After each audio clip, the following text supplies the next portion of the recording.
ভিক্ষুক রাস্তা দিয়া যায় আর জমিদারের পুত্রবধূও যায়। একজন সামনের থেকে আসতেছে, একজন সামনের দিকে যাইতেছে।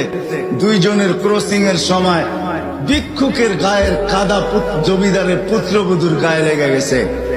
সে দুনিয়া আন্দার করে ফেলছে, স্বামীকে টাইকা নিয়ে আসছে, বলছে ভিক্ষুক আমার কাপড় নষ্ট করে দিছে। সে শুধু ভিক্ষুক ছিল না, বৃদ্ধ ছিল। বৃদ্ধ ছিল না শুধু, জীর্ণ ছিল, শীর্ণ ছিল। শরীরে কাপড় ছিল না, ফাটা চিরা কাপড় ছিল। পায়ে জুতা ছিল না, পেটে ভাত ছিল না। জমিদারের পুত্র সইতে পারে নাই, যৌবনী শক্তি সয় কি কইরা তার স্ত্রীর গায়ে ভিক্ষুকের কাদা।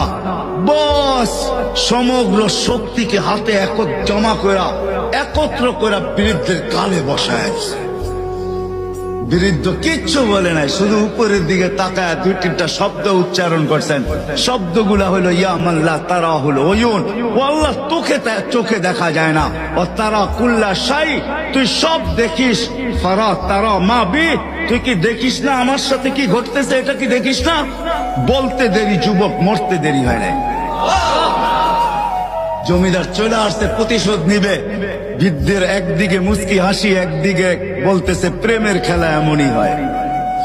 জিজ্ঞাসা করছে কিসের প্রেমের খেলা রে? বলছে ওর প্রেমিকার গায়ে আমার কাদা লাগছে, পায়ের কাদা লাগছে, ও সইতে পারে নাই। যৌবনী শক্তি দিয়ে আমার বৃদ্ধ গালে বসায় দিছে।